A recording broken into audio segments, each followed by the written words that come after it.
Savez-vous pourquoi certaines choses dans les films dérangent certaines personnes et pas d'autres?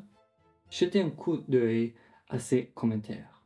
Ce spectateur a été gêné par un élément de l'intrigue des Cendrillon, un autre par les comportements d'un certain Gremlin dans le film Gremlin, et il y a bien d'autres exemples de ces genres. Vous avez peut-être fait l'expérience de ce comportement vous-même, ou vous êtes peut-être quelqu'un qui trouve cette ambiguïté dans les films ennuyeuse. Peut-être avez-vous récemment regardé un film avec un ami qui est dans ce cas, qui est agacé par les incohérences de l'histoire d'un film et ne peut donc pas l'apprécier autant, alors que d'autres ne semblent pas gênés par l'ambiguïté et apprécient tout simplement le film. Comment cela se fait-il? Si je vous donnais la réponse tout de suite, quel genre de conteur serait cher? Laissez-moi au moins créer un peu de suspense. Pour généraliser cette idée sur les films ne sont qu'une des formes que les histoires peuvent prendre. Les histoires prennent de nombreuses formes, telles que les romans, les séries ou même de courtes publicités vidéo. Et maintenant, revenons à la question initiale. Quel est ce trait de personnalité, cette différence entre les individus qui peut apporter une réponse? Deux personnes ont remarqué cette partie incomplète de l'histoire, mais l'une était ennuyeuse et l'autre non. Alors pourquoi et comment cette différence entre les individus affecte-t-elle leur engagement dans une histoire? Ces observations et ces questions ont été les points de départ de cette recherche. Notre équipe de recherche s'est placée dans un contexte différent de celui des films, à savoir les histoires publicitaires. Mais les processus psychologiques d'engagement dans une histoire sont probablement les mêmes ou très similaires pour d'autres types d'histoires. Hans Baumgartner de Pennsylvania State University aux États-Unis, Jung-Yeon Choi de l'université Dongguk en Corée du Sud et moi-même avons mené des recherches pour répondre à ces questions. Ces recherches ont été publiées dans un article scientifique basé sur nos résultats, dont les liens figurent dans la description. Dans ce qui suit, je résumerai brièvement un point principal de l'article pour répondre à cette question sur les différences individuelles. Entrons donc dans le vif des sujets. Lorsque les individus s'immergent dans une histoire, comme les spectateurs d'un film ou les lecteurs d'un livre, ils entrent dans un état psychologique particulier qui est essentiellement un engagement cognitif et émotionnel et une expérience vicariante qui est de nature empathique. Vous avez peut-être déjà vécu cette expérience en regardant un film, en vous sentant proche des personnages et en vous demandant ce qu'il allait se passer dans la suite de l'histoire. Dans le langage courant, on peut dire que quelqu'un est perdu dans une histoire, lost in a story. Et les chercheurs ont qualifié cet état psychologique de transport narratif, d'absorption ou d'immersion. Ces transports ou cette immersion dans le monde de l'histoire amène les gens à adopter des croyances et des attitudes cohérentes avec celles présentées dans l'histoire. Par exemple, lorsque les gens sont transportés dans un film, ils aiment davantage le film. Ou lorsqu'ils sont transportés dans une publicité faisant la promotion d'une marque, ils aiment davantage la marque. En bref, les transports mènent à la persuasion. Il est donc important que les histoires transportent métaphoriquement les spectateurs dans leur univers. Mais les éléments de l'histoire qui suscitent l'incompréhension posent un problème. En effet, si les gens ne comprennent pas ce qui se passe dans une histoire, ils commencent à se poser des questions, voire à s'agacer. Par conséquent, il est clair qu'ils vont sortir de cet état de transport, c'est-à-dire qu'ils ne seront plus engagés dans l'histoire. Une telle incompréhension dans les histoires publicitaires peut s'expliquer par le fait que le lien entre les produits et l'histoire est faible, le product story link.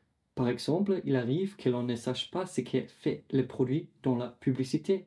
Cela vous est-il déjà arrivé? Si c'est le cas, vous comprenez. Si vous avez vu des publicités dont le lien entre l'histoire et les produits est faible, faites-le moi savoir dans les commentaires. Mais voilà, tout le monde ne réagit pas de la même manière lorsqu'il ne comprend pas quelque chose dans une histoire. Cette différence individuelle ou trait de personnalité est un concept psychologique introduit par Bruglansky et appelé besoin de clôture, need for closure. Le besoin de clôture fait référence à la tolérance d'un individu, à l'ambiguïté, à son désir d'obtenir des réponses définitives. Il est clair que les histoires comportent par nature une part d'ambiguïté. C'est l'une des raisons pour lesquelles les gens ont parfois des opinions très différentes sur ce qu'une histoire nous dit. Cela a conduit à notre première hypothèse, qui était un effet modérateur du besoin de clôture.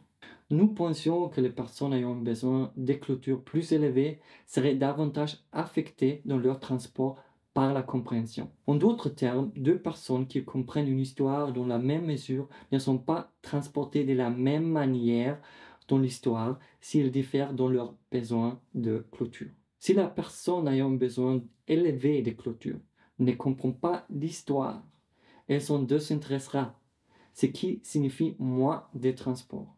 Mais la personne ayant un faible besoin de clôture ne verra pas d'inconvénient à ne pas comprendre l'histoire. Autant il sera relativement peu affecté dans son transport. Notre modèle a testé cette idée de manière empirique dans le contexte des publicités d'histoire.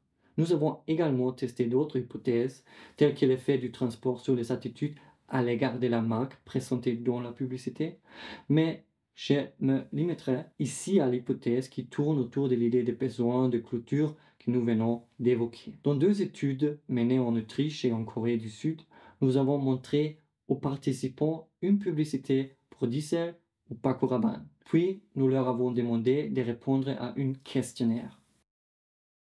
Quels ont été les résultats? L'hypothèse a été étayée principalement en Autriche, une culture occidentale. Je ne commenterai que brièvement les résultats des analyses de régression. En Autriche, nous constatons que l'interaction entre les transports et les besoins de clôture est statistiquement significative, ce qui est également confirmé par l'examen du besoin de clôture, les modérateurs, à 3 niveaux, où nous constatons l'effet de la compréhension sur les transports augmente à mesure que les besoins de clôture augmentent. Vous voyez que l'effet de la compréhension sur le transport dépend du besoin de clôture. En Corée, l'interaction n'était pas significative, mais le schéma du besoin de clôture à 3 niveaux était similaire, où l'effet de la compréhension augmentait légèrement à mesure que les besoins de clôture augmentaient. Bien entendu, cette étude présente également des limites, mais comme je l'ai dit, je limiterai ma discussion à ces points clés concernant la compréhension et les besoins de clôture. Pour plus de résultats et d'informations, veuillez-vous référer à notre article. La prochaine fois que quelqu'un se plaindra de l'incompréhensibilité d'une histoire, vous pourrez peut-être penser à ses préférences personnelles pour les besoins de clôture. Attendez, le mot clôture n'était pas le signal de fin de cette vidéo.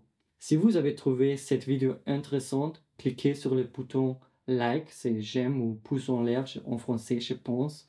Quoi qu'il en soit, abonnez-vous pour recevoir d'autres contenus de ce type. J'espère que des vidéos comme celle-ci rendront la recherche plus accessible à un plus grand nombre de personnes et inciteront les gens à s'intéresser à s'impliquer dans la science. Merci d'avoir regardé, passez une bonne journée et à la prochaine. C'est l'heure de la clôture.